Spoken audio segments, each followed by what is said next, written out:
میرے دوستوں اور بھائیوں اور میری بہنوں، انتخابات ہوتے رہتے ہیں اور آپ اور ہم سارے الیکشن لڑتے رہتے ہیں، ووٹیں دیتے بھی ہیں، ووٹیں لیتے بھی ہیں، لیکن یہ جو اس بار آزاد کشمیر کا الیکشن ہے یہ بالکل ڈیفرنٹ ایک سچویشن کے اندر آیا ہے۔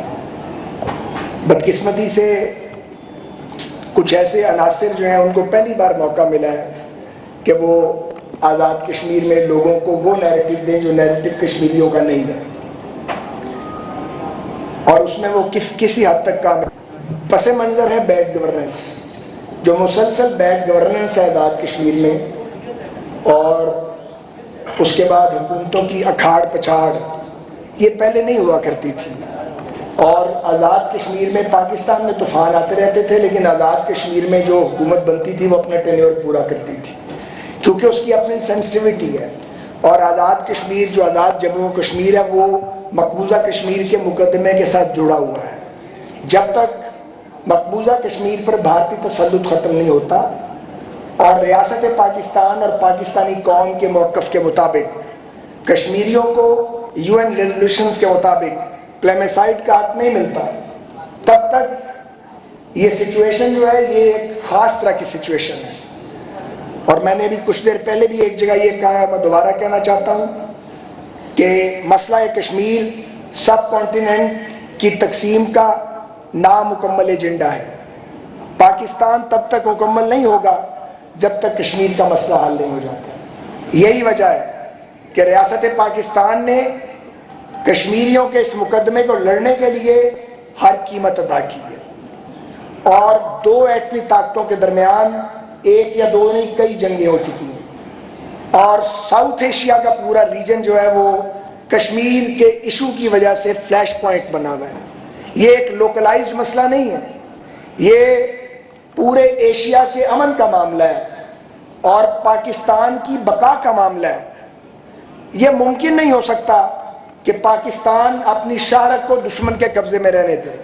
اگر یہ ممکن نہیں ہو سکتا تو یہ کیسے ممکن ہو سکتا ہے کہ پاکستان اپنی شہرت ان لوگوں کے قبضے میں جانے دے جو خود مختار کی بات کرتے ہیں، جو پاکستان سے علیحدگی کی بات کرتے ہیں، جو پاکستان اور ہندوستان کو ایک پلڑے میں تولنا چاہتے ہیں۔ پاکستان اور ہندوستان کو ایک پلڑے میں نہیں تولا جا سکتا۔ وہاں 7 لاکھ بھارتی فوجی ہیں جو کشمیریوں کے جان، مال اور عزت کے درپے ہیں، اور دہائیوں سے ان کا خون بہایا جا رہا ہے۔ بالکل کمپیئر نہیں کیا جا سکتا۔ کشمیریوں کے وکیل کشمیریوں کے مجرم کو ایک کٹہرے میں کھڑا نہیں کیا جا سکتا۔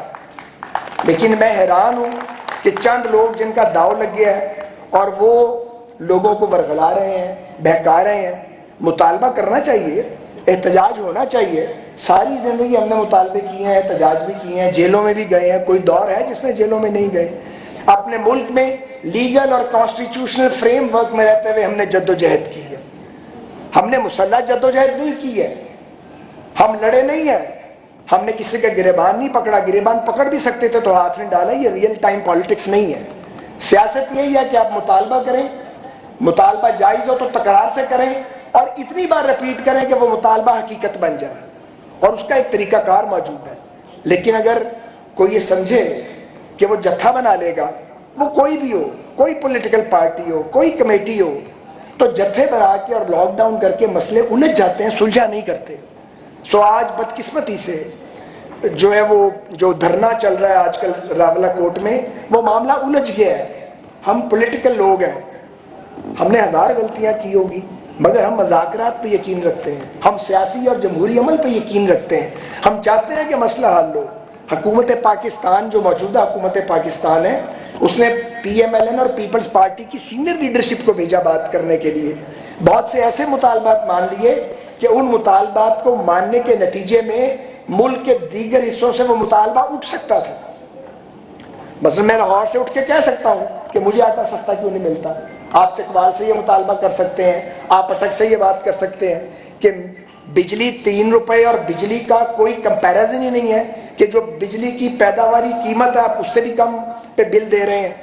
لیکن ہمارے دوست رکے نہیں، اور وہ اس کے بعد کہنے لگے کہ جی اب آپ یہ 12 سیٹیں بھی ختم کر دیں۔ بات سیٹوں کی تو ہے ہی نہیں، بات یہ بھی نہیں ہے کہ PMLN یہ سیٹیں جیتے گی یا نہیں جیتے گی۔ یہ تو ثانوی ایشو ہے۔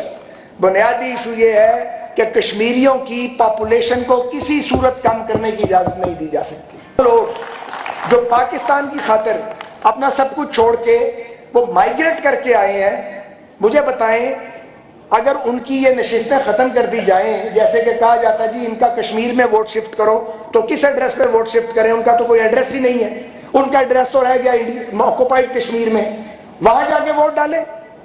کوئی سینسیبل بات کرنی چاہیے۔ اگر یہ مطالبہ کیا جاتا کہ آزاد کشمیر کی پاپولیشن اور جب جو مہاجرین مقیم پاکستان ہے ان کی پاپولیشن کے پرپورشن سے آپ سیٹیں تقسیم کریں تو بات سمجھ آتی تھی، اس پر بھی بات ہو سکتی تھی، ہم پولیٹیکل لوگ ہیں، راستہ نکالتے۔ لیکن اگر آپ کہیں کہ جی ان کو یکسر آپ ختم کر دیں اور ان کی کشمیریت ختم کر دیں، یہ رائٹ کسی کو نہیں دیا جا سکتا۔